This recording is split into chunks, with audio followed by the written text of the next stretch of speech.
Da 14 minut govorimo, pa še več nismo povedali, ne? Oziroma sam jaz govorim, prosti Robi, spet sam jaz govorim. Ne, se v redu, bi se lahko vključil, pa sam poslušam.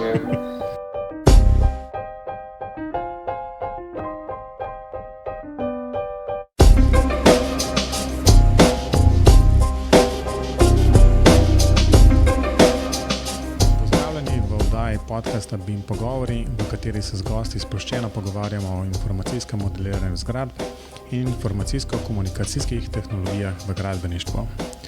V oddaji bomo tokrat govorili o uporabi BIM-a v arhitekturi, različnih izvedbah BIM projektov, dotaknili pa se bomo tudi večnega vprašanja, kako se razumejo arhitekti in gradbeniki. Z vami sva Robert in Matevž. Zdravo, Robi. Dober dan. No, torej danes bomo v oddaji gostila prvega pravega arhitekta, to je Jernej Gartner iz arhitekturnega biroja Košorok Gartner Arhitekti. Pozdravljen, Jernej. Živijo. Kako si? V redu. A lahko pač izkoristimo prvih par minut, v bistvu, da poveš nekaj o sebi oziroma predstaviš tudi biro za vse tiste, ki morda ne poznajo ne tebe, ne biroja, oziroma recimo enega takšnega arhitekturnega res biroja, pravega, ne? Lepo zdrav vsem. Jaz prihajam iz biroja Košorok Gartner. Ukvarjamo se v glavnem z projektiranjem, se pravi arhitekture, in zadnje čase pa, ne vem, poskušamo najti priložnost tudi na drugih, na malo drugačnih projektih. Povezujemo se z ljudmi, ki se ukvarjajo z BIM-om, ki od tega nekaj vejo, in pač skupaj delamo neke projekte na tem področju. No, če jaz takoj skočim zraven v tole predstavitev, kot rečeno, prvi pravi arhitekt v tem podcastu, povej, kako se dejansko razumejo arhitekti in gradbeniki? Ker recimo, če povem, ne, kot ozadje tega, gradbeniki recimo včasih malo mislimo, da arhitekti nič ne vejo, da nas ne razumejo, da hiša sama ne more stati, ne, da mislim tako, da same stene nekako pomenijo nekaj, ne, da niso samo zato, da se slike gor obesijo. Tako da povej, kako je zdaj s temi arhitekti in gradbeniki? Ja, jaz moram reči, že mi s tem nikoli nismo imeli kakšnih pretiranih problemov recimo z gradbeniki. Vedno smo nekako se zavedali tega, da je hiša mora stati. Nismo imeli nekih ekstremnih nekih primerov. Mislim pa tudi to, da v bistvu mogoče je to tudi posledica načina projektiranja, ker ravno v tem mogoče BIM tudi odstopa, ker dejansko, ko rišemo v BIM-u projekt, mora biti projekt narejen tako, da funkcionira vse, da je vse, se pravi, ne more biti nekih napak, moraš razmišljati, kako bo hiša stala, kako se bo zgradila, ker enostavno, če samo rišeš takoj, ko že v 3D objektu postaviš, vidiš, da nekaj ne štima, da so neke napake. Tudi ta koordinacija zdaj med statikom, gradbeniki in tako naprej je veliko bolj poglobljena, tudi recimo za neke inštalacije, se pravi neki preboji, se pravi vseh teh stvareh se v tem načinu projektiranja potreba zavedati, ker drugače ne gre, in tukaj se potem tudi mogoče ta razlika manjša in smo vsi bolj zadovoljni, no.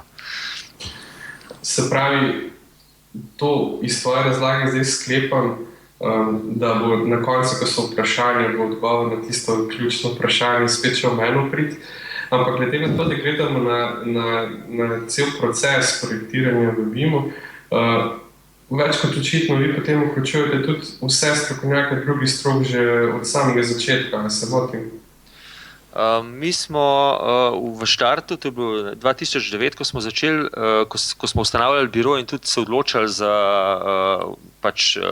software, v katerem bomo projektirali, in tako na ta način prišli potem tudi na BIM, smo v bistvu v štartu smo delali samo arhitekturo, ker pač smo si želeli tudi ostale stroke vključiti, ampak enostavno nismo našli nekih ljudi, ki bi to znali.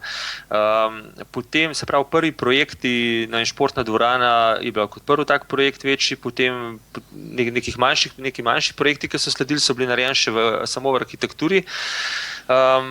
Tle smo pač poskušali neke popise ven dobivati, smo jih tudi dobivali, površine, se pravi, take stvari, ki so nam zdele nekako uporabne, ki smo jih potem naprej posredovali popisovalcu in tako, da lahko nekako govorimo o enem takem klubu samo neke vrste BIM-u. No.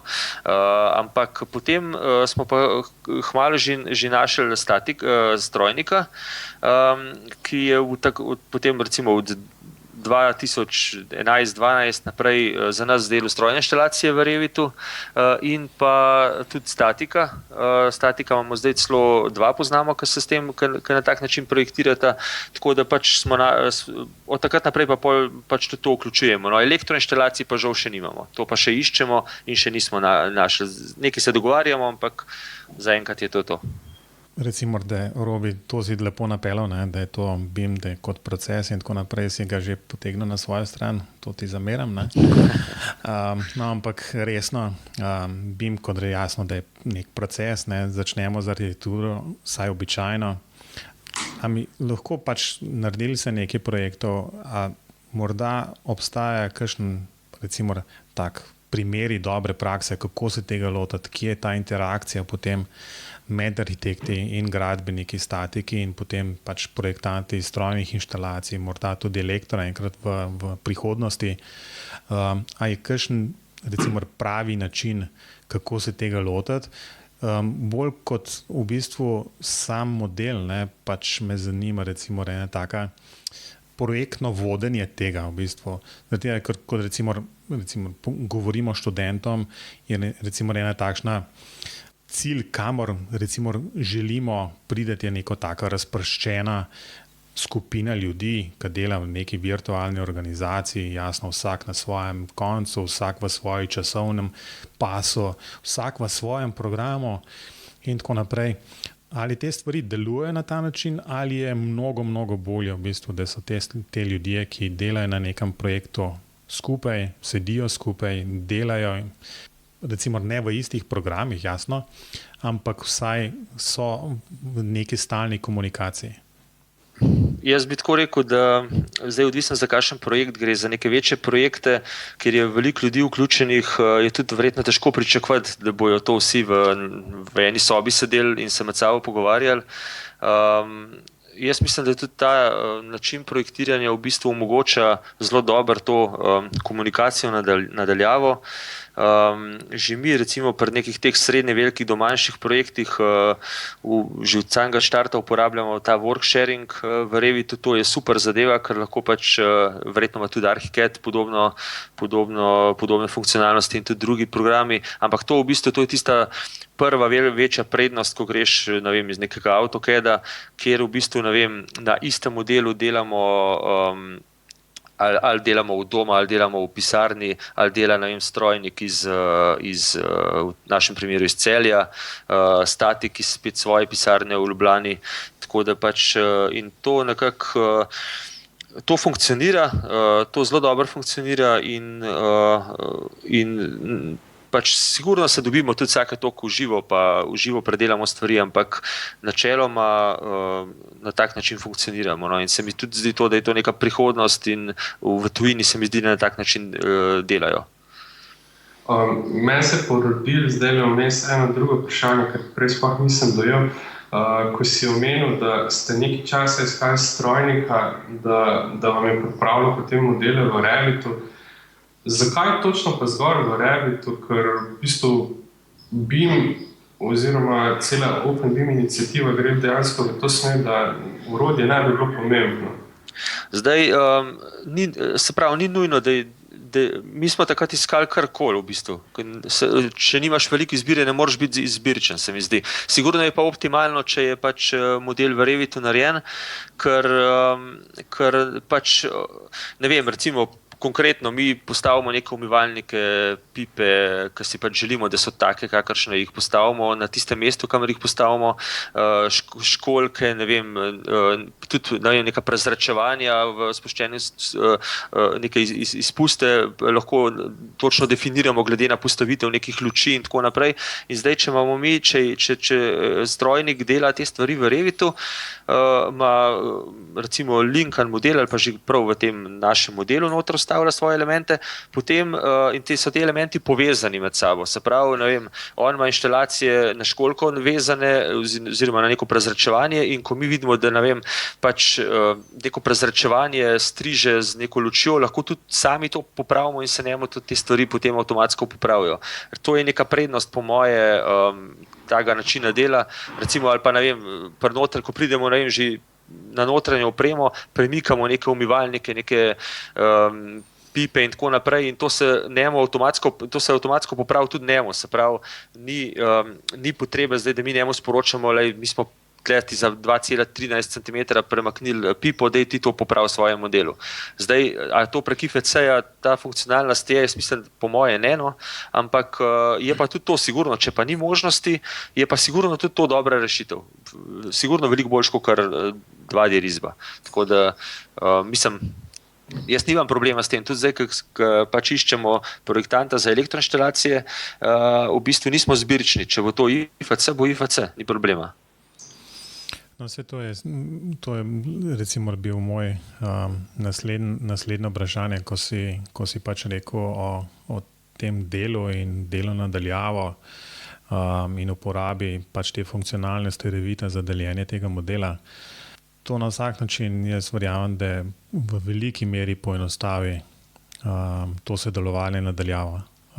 Takoj, ko je jasno treba zadevo izvažati v nek IFC, pa ta IFC uvažati v nek, ne vem, BIM server recimo ali kaj podobnega, pa potem spet to uvažati v nek drug program, se znajo stvari jasno zakomplicirati in v bistvu unesti cel kup nekih napak, ki jih recimo zelo težko odkriješ.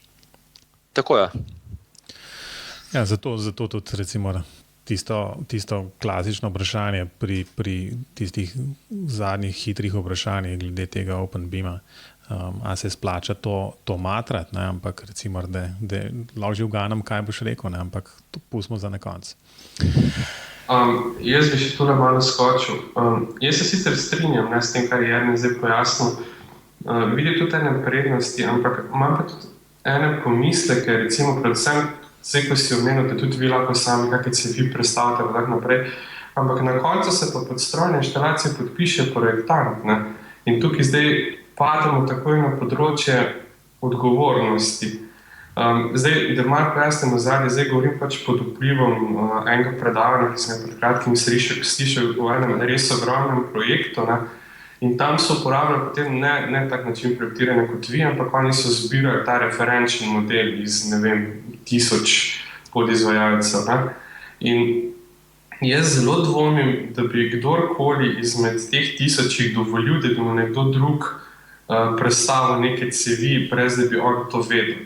Ne, dobro, vse na koncu je obveščeno, ampak vseeno jaz mislim, da bi to želeli sami narediti. Ne? Zakaj pa to sprašujem? Tudi zato, ker je pač na tem predavanju predavatelj omenil, da obstaja pri celotnem BIM procesu eno nepokrito področje oziroma eno področje, o katerem se še ne govori dovolj, in to je, da ni nekoga oziroma ni neke avtoritete, ki bi v primeru, da se nekateri izmed sodelujočih ne strinjajo v določenih rešitvah, pač prekine pogovor, reka nič tako lepo. Ne?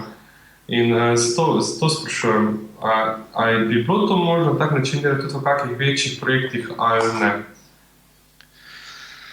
Ja, jaz se strinjam pri nekih večjih projektih in to sigurno lahko problem. Zdaj sicer tudi pri nas je to tako, da ne premikamo nekih cevi. Ne vem, mi samo, ne vem, če premaknemo pipo, se avtomatsko tudi neke cevi premaknejo, skupaj s to pipo, ker so pač vezane gor na njo.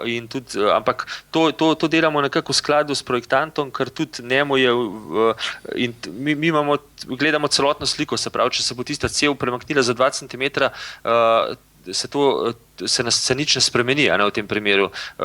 Če pa pride do kakšnih večjih pomislekov ali pa težav, kjer vidimo, da so tudi neka križanja potem lahko vključena zraven in tako naprej, to pa niti ne znamo sami delati, niti nam ni v interesu, da bi to delali.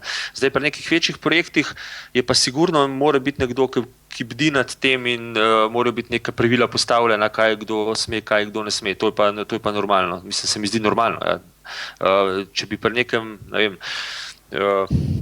letališču vsak arhitekt lahko predstavljal školjke gor pa dol, bi na koncu lahko velik problem iz tega nastal.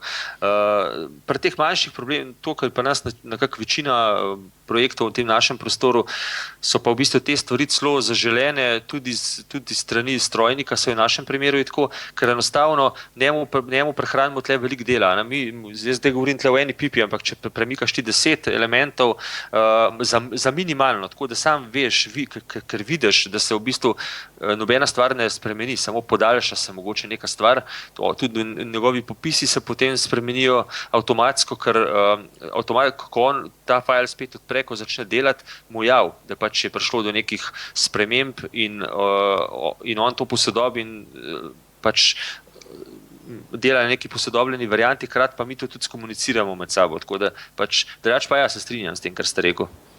Robi, si hodil že kaj?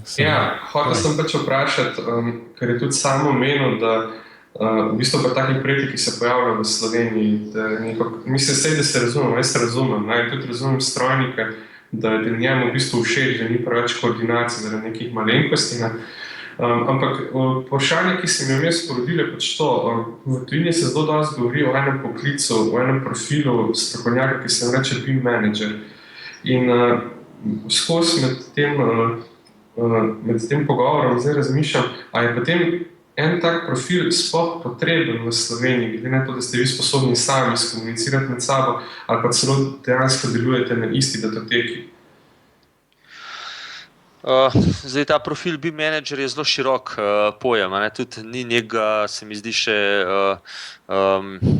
da bi se točno dali definirati, kaj to je. To je lahko, ne vem, mogoče nekdo, ki v neki večji firmi ali pa v neki firmi, ne vem, naredi neko standardizacijo, implementacijo Revita, ki skrbi, bdi nad projekti, se pravi, tam, ne vem, eno skupino ljudi, ki dela in pridejo do problema, on te probleme rešuje, koordinira z strojniki, z električarji, z statiko in tako naprej.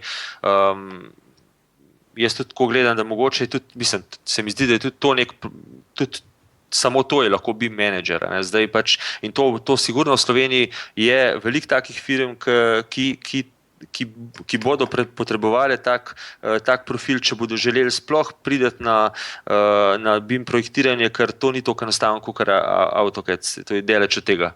In če imaš ti zdaj, ne vem, zaposlenih 5 ljudi, ki sicer pač znajo nekako delati v Revitu, do te prve težave, ki bojo prišli, bo problem in ne bojo znali naprej. Če nimajo nekoga, ki pač te stvari obvlada in se tudi zna obrniti v določeni situaciji. Ja, v bistvu, če vskočam, tale BIM manager, v bistvu dejansko se ga dala razumeti na več nivojih, oziroma pač ta profil bi bil res zelo širok, ali je ta BIM manager v smislu nekega povezovanja na enem projektu med različnimi pač temi recimo podizvajalci ali pa projektanti. Lahko se ga pa jasno najbolj tudi smatra kot nekoga, ki znotraj ene firme skrbi, tako kot si Jernej rekel, za implementacijo BIM procesa znotraj ene firme, pač reševanje problemov ali pa povezovanje tudi z nekimi dobavitelji. Si pomenil tudi nekaj, kar bi me tudi zanimalo, ta pač podpora uvajanju BIM procesa. Skratka, v Sloveniji vedno pač bolj govorimo o prenosu oziroma pač, da se BIM proces oziroma BIM kot tak uvede v prakso, da ni samo nekaj, kar živi na univerzi ali pa v redkih firmah, ampak da je to pač neka ustaljena praksa. Kako je pa s podporo na tem področju?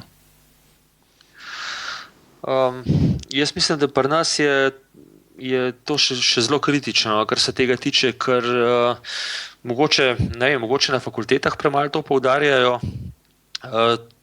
so premalo v stiku z neki trendi v svetu.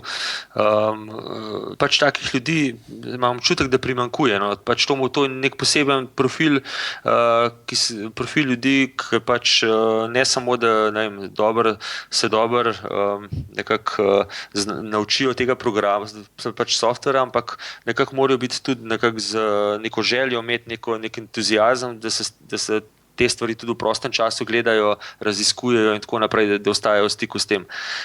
In ker to se to hitro razvija, toliko je nekih novih stvari, da pač če nisi skozi v tem, je težko ostati nekako v stiku.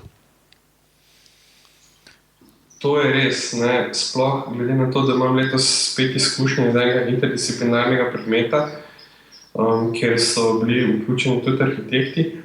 In kar je mene mogoče malo presenetilo, je to, da oni v BIM-u dejansko sami trdijo, da ne bo pomote, da ne bom napačnih informacij širil. Oni v BIM-u ne slišijo dovolj, oziroma rekli so, da nič, bom tako povedal. In večina modelov, ki smo jih dobili gradbeniki od njih, je bila dejansko narejena ali v AutoCAD-u, mogoče kaj v Renoserusu, pa kaj podobnega, ampak tudi ti modeli, ki so bili posredovani, so bili praktično neuporabni, ker niso bili dejansko narejeni elementi, ampak je bilo vse z nekimi shape in podobno. Mene pa v bistvu zanima to, a vi v biroju sploh še kaj uporabljate AutoCAD?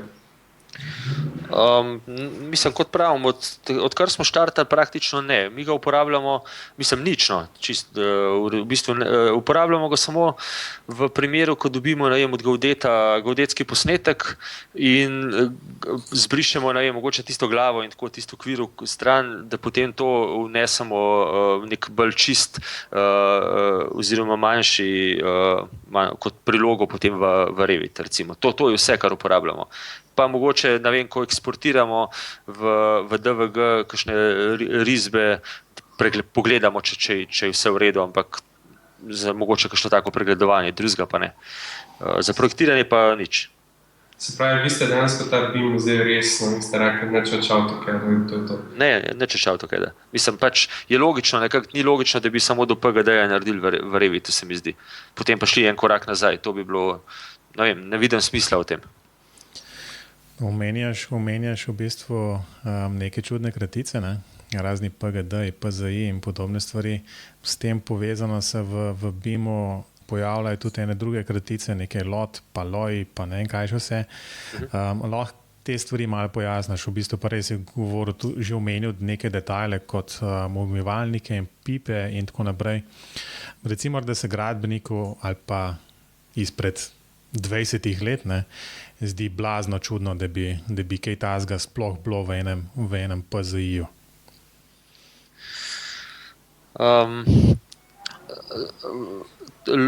To so v bistvu, se pravi ta LOD, Level of Development, to so v bistvu, govorimo o nekih stopnjah obdelave določenih elementov v modelu, se pravi, idejno zasnovo običajno, če to povlečemo vzporednice, se pravi z našimi imeni, se pravi idejno zasnovo nekako inačimo tam zelo 100-200, se pravi to so v bistvu neki generični elementi,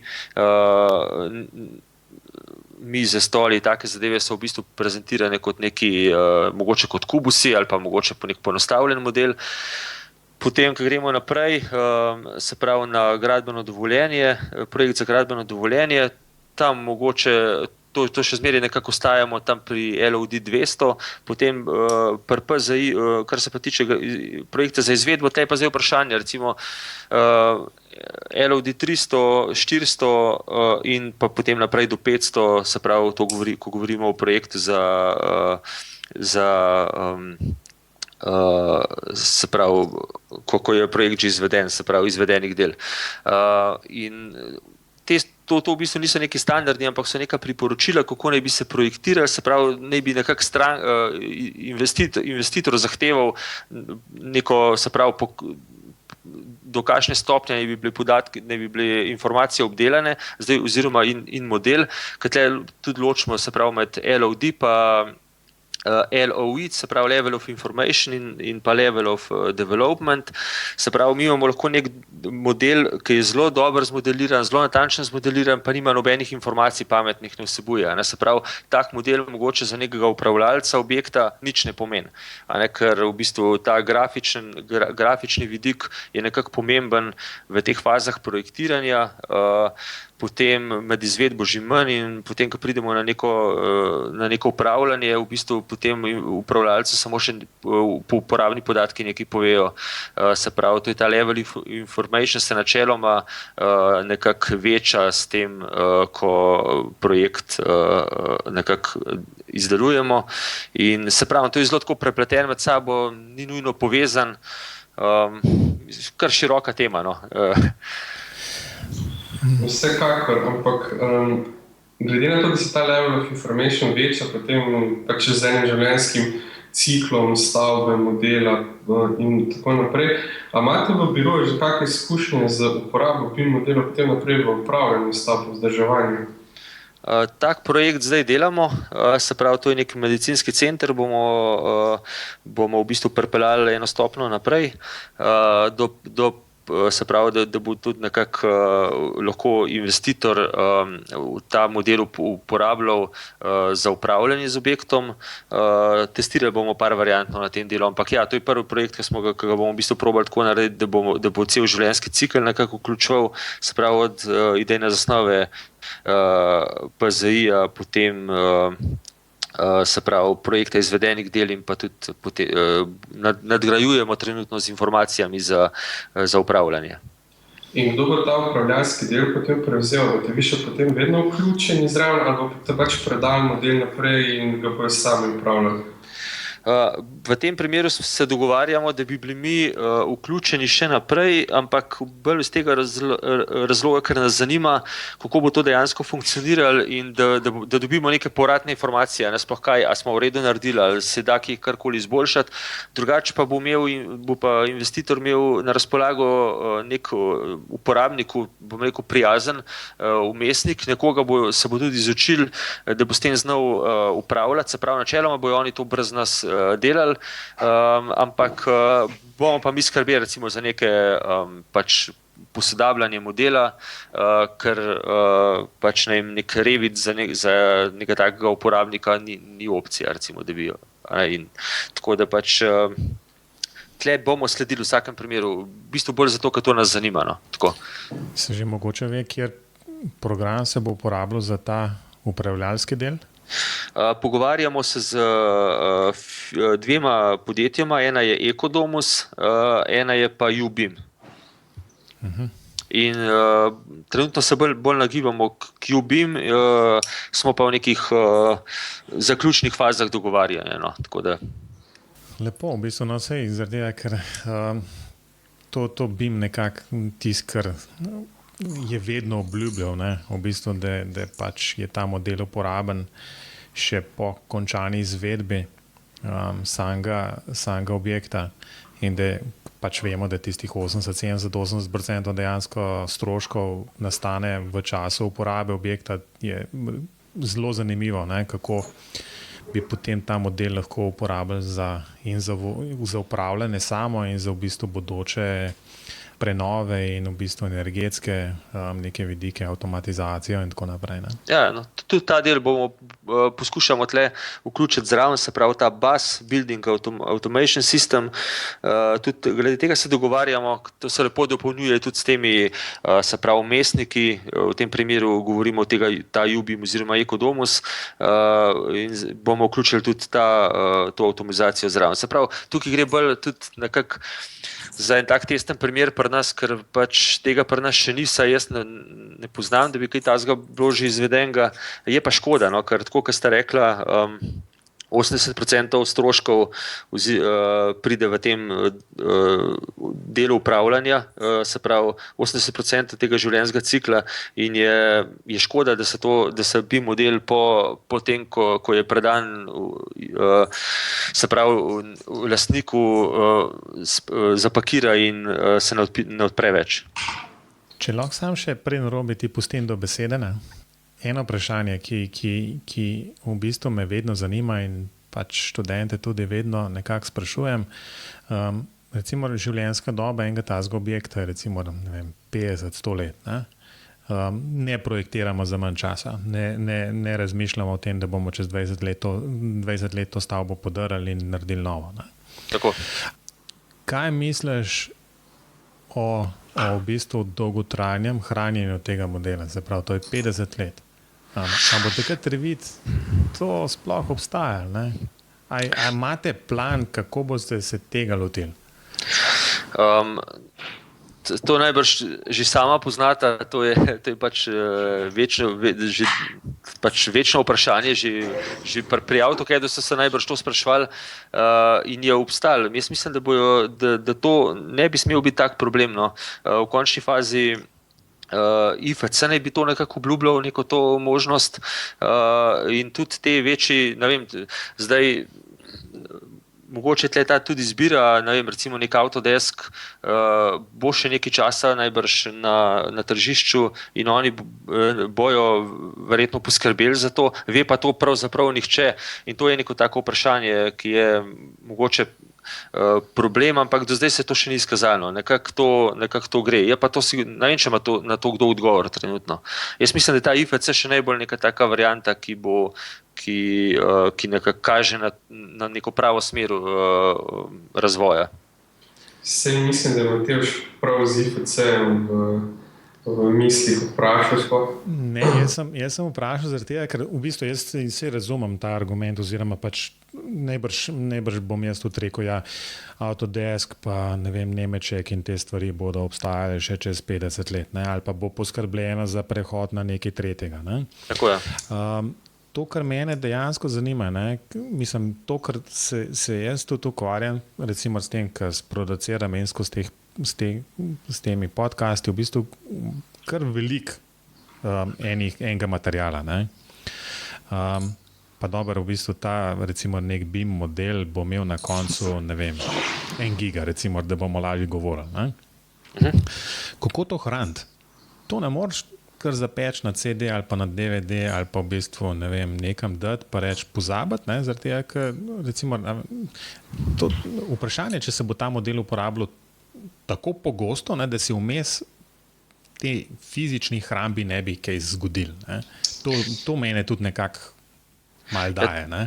To je v bistvu problem na splošno teh digitalnih informacij, ampak zdaj, če govorimo o tem nekim življenjskem ciklu objekta in upravljanju, je mogoče pa ne vem, recimo, da hipotetično govorimo o neki firmi, ki bi dejansko uporabljala zdaj, ne vem, ta BIM model, ne glede na to, v kakšnem formatu, skozi ta življenjski cikl, ne vem, na objektu se vedno nekaj dogaja, ne vem, vedno se nekaj pokvar, nekaj zamenja, nekaj se spremeni in če se to sproti, kar je nekako tudi želja in neka željena pot, da se te stvari popravijo tako v tem, ne vem, facility management sistemih, kot tudi potem prenesejo, se pravi, obojestransko tudi nazaj na BIM model. V tem primeru je ta BIM model vedno aktualno staja. Se pravi, ne vem, vse to se morajo firme odločiti, ali imajo one same nekoga, ki to potem popravlja, ali pa imajo neko pogodbo z nekim projektantom, ki to pač za njih posodablja. Ampak če se enkrat to zanemar, potem je verjetno po parih letih konc s tem. Mislim, je zelo težko potem spet nazaj prideti toliko enih informacij, toliko enih sprememb za nazaj popraviti in potem prej slej verjetno se zapade v nek, tako kot ste rekel, tako kot govorite, da pač model ostane samo nekaj zapakiran in se ga ne odpira več. Potem pa zna biti problem, sigurno, če to 10 let nekje stoji vprašanje, če se bo še dalo odpreti.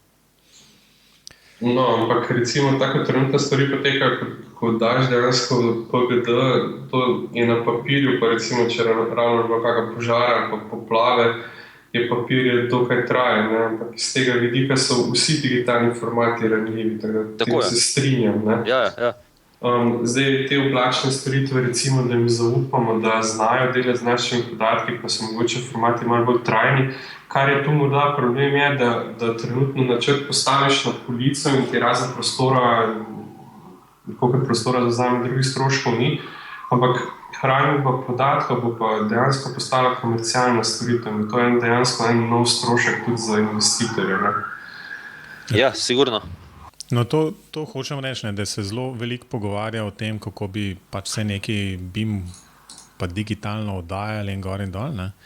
Nisem pa zasledil neke jasne debate ali pa v bistvu nekega odgovora na to, kako to trajno hraniti, ker vemo, v bistvu, da pač te digitalne repozitoriji so certificirani, delajo po nekem standardu, zagotavljajo trajno hrambo in tako naprej. Ne? Tako da očitno, mislim, bo treba tudi na nivoju, ne vem, arhitekturnih birojev, projektantov in tako naprej začeti mogoče včasih razmišljati tudi v čem takem. Ne? Tako je. Eno vprašanje imam še, malo bi se nazaj vrnil, ko smo govorili o BIM projektih. Mene predvsem zanima to pri delu s strankami, recimo, ko pride nekdo v vaš biro pa želi en tak projekt neke enodružinske hiše, a je njemu pomembno, v čem je narejen, a morda so že investitorji toliko poučeni, da sami želijo BIM model, ali pa je pač vseeno in je edini kriterij cena?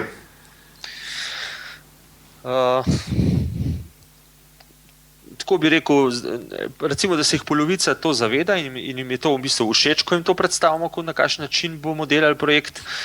Polovici je pa še zmeraj cena pač tista glavna stvar in pač sicer na koncu vse prepriča to, ko predstavljamo projekt, ko se sprehajamo po projektu, ko neke hitre vizualizacije lahko naredimo in tako naprej. To je vsem zelo všeč in naredi dober vtis to na stranke, pa tudi nam pomaga v bistvu. Ampak ne vem, cena je v končni fazi še vedno, se mi zdi pri nas tista ključna. No? Ampak glede na to, da itak cel projekt izvajate že znotraj Revita, dejansko pri vas neke razlike v ceni sploh ne more biti, ali bi kdo želel imeti BIM ali pa ne, glede na to, da je isti proces. Ali se vseeno bolj potrudite z nivojem detajlov ali koliko? Pri nas razlike v ceni ni, ker tako, kot pravite, ne more biti, se tudi nekako jaz razumem stranke, da pač njim v neki fazi ne poznajo stvari in v neki fazi mi je pomembno to, da dobijo nek projekt, dober projekt, ne glede na to, kako ga zdaj mi naredimo. Zdaj mi naredimo v Revitu projekt hitrejši, bolj natančen ga lahko naredimo, ampak investiramo toliko enega dodatnega časa, mogoče pa v neke, ne vem, take predstavitve, vizualizacije in tako naprej, take zadeve, da pač nekako te začetne prednosti nekako izničimo, se pravi, nimamo pa nekih dodatnih stroškov mogoče s tem. No. Tako da je pa res, da pač cena je taka, kakršne pač uspeš na trgu doseči, tako da ne glede na to, kaj uporabljaš. No, glede na najne pogovore s prejšnjimi gosti, bi sam pozdravil to, da ste dejansko sprejeli cel BIM proces brez nekih dodatnih stroškov, zato ker se mi zdi, da je na trgu še vedno kar nekaj birojev, ki bi projektiranje v BIM-u dodatno zaračunali. Tako da, kar se tega tiče, samo pohvalim. Ja, mislim, cel koncept BIM-a se mi zdi tako, da pač je nekako ne bi smeli zaradi tega neki dodatni stroški pa nastajati, ker se mi zdi, da je ravno neka hitrost in natančnost nekako je tista prednost in tle dejansko je veliko prednosti, saj že če pogledamo čisto osnovne, ne vem, neke prednosti BIM-a proti risanju v 2D, ko se sami prerezi sami nekako generirajo in tako naprej, tle je velik prihranek časa, se pravi, že tle se da, če bi rekel, da bi točno to, kar smo prej naredili v AutoCAD-u, naredili z BIM-om, z Revitom recimo v našem primeru, že tle prehranimo veliko časa in načeloma bi lahko rekli, da bi projekt mogel biti celo cenejši, mislim, pač, oziroma bi lahko več zaslužili, ampak dejansko tle potegne pa za sabo neke druge stvari, no, mogoče in naredimo lahko boljši projekt, se bolj potrudimo, več časa si mogoče vzamemo za idejno zasnovo in naredimo mogoče več prerezov, več detajlov, ki v bistvu potem gradbincem omogočajo, da lažje izvedejo neke stvari in je pač to tisti čas, ki ga dodatno investiramo in na koncu smo nekako na istem. V bistvu, kot rečeno, Robi je to dobro povedal, zelo pohvalno. Ne? Mogoče je dejansko, ko si pač to povedal na ta način, v bistvu se dejansko vprašaš, zakaj bi nekdo več računal za nekaj, kar bo tako hitreje skoraj narejen in boljš. Tako. Skratka, če je čas denar, v bistvu bi mogel biti skoraj cenej, ne? Ampak se strinjam, že tako so cene, recimo, že najbrž je težko preživeti, ne, na trgu. Bi pa v bistvu mogoče s tem povezal, pa počasi zaključimo tale razgovor in gremo naprej. Koliko časa je, recimo, ko sta končala v bistvu, oziroma sta se odločila, zdaj bomo pa naredili biro, koliko časa je trajalo, da ste v bistvu dejansko prišli do enega nivoja uporabe Revita oziroma Bima, kjer sta tako z gotovostjo rekla, ja, tole pa zdaj ni več problem, AutoCAD-a ne rabimo, delamo sam še v Revitu? V bistvu mi smo tako nekako štartali, da smo pač kar štartali v Revitu projekt in smo ga pač naredili do konca, ostale projekte smo pa še pač dokončevali v AutoCAD-u, tisto, kar je bilo sprotjo. Drugače pa štartali smo tako, da jaz sem se pač malo pozanimal na začetek, kjer program bi izbrali, in ko smo se odločili za Revit, sem se najprej jaz nekaj časa malo izobraževal, nekaj knjig prebral, tutoriali na internetu, potem sem šel sodelavca vključil, sem jim pač dajal neke tutoriale in tako. Šli smo tudi na tečaj Revita k CGS-u in tukaj smo potem štartali s projektom, tako da nekako je težko tisti prvi štart, zaradi tega, ker je to čisto nekaj drugega kot AutoCAD in ko pride do nekih težav, so lahko ne veš, kaj bi naredil. No. Tako da tle pol neka internetna podpora, ne vem, veliko mislim omogoči to, da v bistvu sploh lahko začneš, se pravi ti neki forumi, tutoriali po internetu in tako naprej. Ja, mogoče pač ste imeli tudi najbrž zelo videonega naročnika, ne? Ki je znal včasih malo potrpeti, če ni bilo čisto kaj narejeno, ne? Vsaj od začetka. Ne? Žal ne. Je bilo pa fajn. Ja. Tukaj smo rekli, da je bil zelo priden, ne? Ta naročnik. Ne? Ja. Ok, Robi, kaj praviš, gremo naprej? Mislim, vprašanj imam še cel kup, sploh sem zelo vesel, da imamo na tem podcastu enega gosta, ki dejansko dela res v praksi in dela z Bimom vsak dan, ampak gremo naprej, da ne bomo čisto predolgi. No, v bistvu, sam za zaključek bi tle dejansko rekel, ne, da če je treba sprejeti neko tako drastično odločitev, v bistvu, ne vem, jeti na Bim ali ne, potem je najbrž edina varianta ta, da rečeš ja, na Bim, ampak 100%. Ni več poti nazaj. Ker te nekaj na pol delati, pa v bistvu ja, pa se mi pa v Bimu malo zatakne, grem pa hitro nazaj v DVG izvozem, pa to naredim v AutoCAD-u. Tako je takšno razmišljanje najbrž ne pripelje prav daleč. Ja, jaz mislim, da ne, ampak vem pa ne, no, ker kot prav, mi smo pač nekako vztrajali, tudi ko so bili problemi in se potem splača. No. Je zdaj čisto nekaj drugega. Smo zelo vsi navdušeni in zadovoljni s tem, kar počnemo in kako počnemo. No, v bistvu, recimo, da pustimo odprta vprašanja še za kdaj drugič. Jerne, vedno boš dobrodošel gost v telih podcastih. Gremo na novice in priporočila. Jerne, že prej si omenil enih par stvari z Dynamom. Vidim, da si nekaj pripravil tudi v tej smeri. To je v bistvu spletna stran Dynamo Bim. V bistvu gre za spletno stran, kjer lahko uporabniki v bistvu najdejo veliko informacij, kar se tiče Dynama in tudi zelo veliko uporabnih tutorialov. Tudi jaz se zdaj trenutno na tej strani izobražujem, se pravi, delam po teh tutorialih, učim Dynamo. To je zelo fajn nek tak dodatek, bom rekel, oziroma zdaj že kar sestavni del Revita, ki omogoča neko grafično programiranje, se pravi, pa ne samo neke, se pravi, neke grafične elemente, ampak tudi se pravi neke parametre, da lahko iz nekih elementov v modelu pridobimo neke parametre, ne vem, izvažamo in tako naprej. Se pravi, cel kup enih takih zelo fajn lastnosti je za neke mogoče malo bolj napredne uporabnike Revita.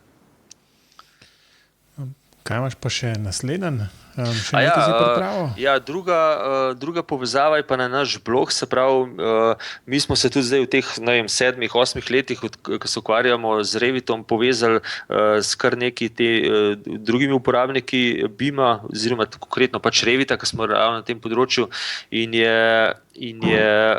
z njimi tudi ustanovili eno skupino, kjer pišemo, se pravi, tu je nek blog, kamor pač vsake toliko napišemo, vsake toliko še članek napišemo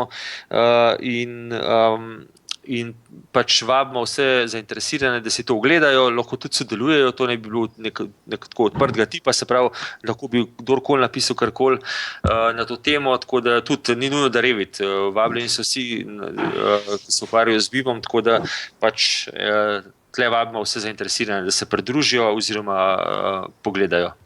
Zdaj so verjetno poslušalci že navajeni, da jaz doskrat kaj priporočam iz YouTubea. Kar mi je od zadnje epizode do zdaj malo ostalo v spominu in se mi je zdelo vredno deliti, je en video z naslovom 1 hour in the life of a Beam server plugin developer. In sicer Beam server je pač en odprtokoden strežnik, preko katerega lahko preverjamo modele s pomočjo IFC-ja. No, in to je pa video, ki dejansko traja nekaj več kot 1 uro, kjer developer oziroma razvijalec predstavlja razvoj in potem implementacijo enega takega plugina. Čeprav moram priznati, da ga ni implementiral čisto do konca, upam, da nisem zdaj pokvaril žitka komu, ki bo šel to gledati. Je pa zelo zanimivo, no, jaz sem v gledu tega videa spet podoživel vse travme programiranja v Javi, in ne vem, če koga zanima, nisi ogledal, meni je bil zelo zanimiv. Ja, v bistvu nisem še pogledal, ampak se zdi zanimiv, v bistvu saj sliši se zelo zanimivo, ne. Evo, še jaz v mojem stilu, v bistvu nekaj, kar je v bistvu povezano z poslušanjem knjig, podcastov in tako naprej. Malo sem pa brskal po internetu in našel cel kup podcastov, ki se ukvarjajo z Beam problematiko oziroma temo. Pač za danes so 3 takšni, ki so recimo tesno povezani z Revitom. Prvi je Beam Thoughts, drugi Revit O5 in pa tretji je mogoče malo bolj arhitekturen, Architect Show. No in ta Architect Show recimo v zadnji epizodi začetka junija nekako predstavlja 10 najbolj zanimivih ali pa uporabnih pluginov za Revit. Tako da jaz mislim, da vse tisti, ki zanima Revit, na vsak način pogledati in poslušati ta podcast. No, prišli smo do najbolj zanimivega dela. Ki si ga že izgubil? Ja, itak sem. Skratka, tisti graf je res, če hočem biti kaj depresiven, grem pač tja pogledati. No, ampak pač ta hitra vprašanja. Prvo vprašanje je programsko oprema, Beam, kjer ga? Mi smo se odločili za Revit, ampak jaz mislim, da kjerkoli od teh bo super. No. Mislim, po mojem so vsi primerljivi. Kljubca za Revit, v bistvu mislim, da je zdaj kar zelo izenačen. Revit Archicad. Drugo vprašanje, kaj bo zmagal Robi? Ja, no bom jaz drugo vprašanje, da bom bolj občutil slast zmage. Naj zanima, kaj je zate Beam? A razumeš Beam kot model ali bolj kot proces? Beam je proces. Seveda je pa rezultat tega procesa, bi pa lahko rekel, da je Beam model, ampak ta model nekako se mi zdi, da vsi udeleženci v tem procesu mogoče malo po svoje razumejo. Ne? Mogoče za Za arhitekta je to model, nek lepo zgrajen model arhitekture, strojnih inštalacij, elektroinštalacij, statike. Potem za gradbinca spet to pomeni, da je to nek uporaben, da je to nek model, ki je nekako navezan mogoče na ta proces gradnje, se pravi, da mogoče vizualno prikazuje, kako se bo objekt gradil, in ima noter dovolj informacij, da lahko to zgradi tako, brez čim večjih problemov. Mogoče za enega upravljalca je pa ta BIM model v bistvu uporaben samo, če ga pa ne zanimajo v bistvu grafične informacije, ampak v bistvu, če nima nekih uporabnih informacij, je praktično brez pomena, se pravi, so pa ključnega pomena je pa v bistvu končni del tega BIM procesa, v bistvu rezultat BIM procesa so pa uporabne informacije mogoče. Tako, ne vem. No, bolj politično korektnega odgovora, sej razumem, kaj si hotel reči. Spet sem zgubil. Tako, skratka. Matevž, udaj se. Dobro, no. Bom za naslednjo sezono mogoče obrneva za to, da jaz ne bom zmer samo tisti, ki bom zgubljal, ampak dobro. Bojim se, da bom zgubil tudi, da bo oba dva zdaj zgubila tudi ta zadnjega, ne? To pa res. Ta Open BIM v bistvu, kaj praviš, v bistvu, a se splača, pa Open BIM ne kot nek buzzword, ne, ampak v smislu dejansko uporaba standardov, uporablja IFC za izmenjavo teh podatkov. Jaz mislim, da se to absolutno splača, mislim, delati na tem že zato, ker pač vsaj na nekih večjih projektih je težko zgraditi neko ekipo, ki vsi delajo v istem, uporabljajo isti software, tudi proizvajalci ne ponujajo vsega. Tudi nekatere stvari nekaterih proizvajalcev so boljše kot drugih in ta kombinacija nekako čist logična in drugače, kot prek teh nekih open standardov to ne gre. Zdaj, če govorimo tlej v IFC-ju ali pa recimo COBI za upravljanje in tako naprej, to so pač, se mi zdi, ne vem, jaz mislim, da to je nek prihodnost v tem. Ne vem. Ja, se strinjava, skratka sem narobe ugibal, ne? Jaz sem tudi presenečen, sem bil prepričan, da boš rekel, da je Revit format dovolj, ampak ja, se strinjam popolnoma.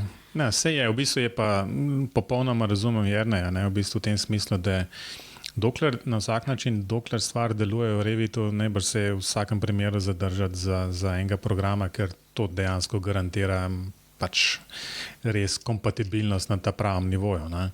Tako je, dokler so neke prednosti, je sigurno smiselno to uporabljati, ampak drugače pa pač, ne vem, IFC čisto v redu. Ne? Ja, skratka, ni poanta za vsako ceno v bistvu delati v istem arhitekturnem biroju z različnimi programi. To se ne splača. Ampak na vsak način pa podpiraš to, da je pač jasno, če bo strojnik želel delati v Arhicadu, pač se boste temu prilagodili, se zmenili, kako se je to naredili in pač uporabljali IFC za to. Ne? Tako je. V redu. Fantastičen odgovor. Torej, kaj smo proti koncu oddaje? Mislim, da bomo ravno ujeli tole 1 urco. Povej, Jernej, za na konec, kje te poslušalci lahko dobijo? Pogledajo si lahko našo internetno stran www.košerogartner.com. Drugače pa na mailu mogoče jernej.gartner@košerogartner.si oziroma jernej@bim.si. Hvala. Robi? Mene lahko poslušalci najdejo na robert@klic.net ali pa seveda na bimpogovori.si. Moj Twitter račun je pa @robertklic. In ti, Matevž? Jaz pa v bistvu pač pošiljam poslušalce kar na spletno stran matevždolenc.com, tam bo izvedel vse. BIM pogovori kot takšni so tudi na spletu, Facebooku, Twitterju, povsod BIM pogovori oziroma na webu bimpogovori.si. Tam najdete tudi informacije, kako se na podcast naročite, tako da poslušalcem, ki to poslušajo prek spletne strani, ali so prenesli MP3 na računalnik, prosim, naročite se, pomaga, če ne drugega, sem jaz boljše volje, ko gledam, koliko naročnikov je na ta podcast. Na vsak način pomaga tudi, če date kakšno pohvalo ali pa graj ali predlog. Moram reči, da sem pred časom zdaj dobil prvi e-mail spletne strani. Sva dobila, se upravičujem, ja, sva dobila. No in res pohvalno, v bistvu vsaka tako komunikacija oziroma pač neka mnenja nama omogoča, da naredimo ta podcast boljši in predvsem bolj pisan na kožo poslušalcem. Torej, mislim, da lahko zaključimo. Jernej, res najlepša hvala za to, da si se oglasil.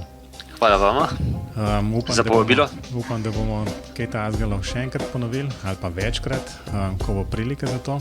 Zmenjen. Torej, lep pozdrav, jasno, tudi poslušalcem in se kmalu spet slišimo. Slišanje. Adijo. Adijo.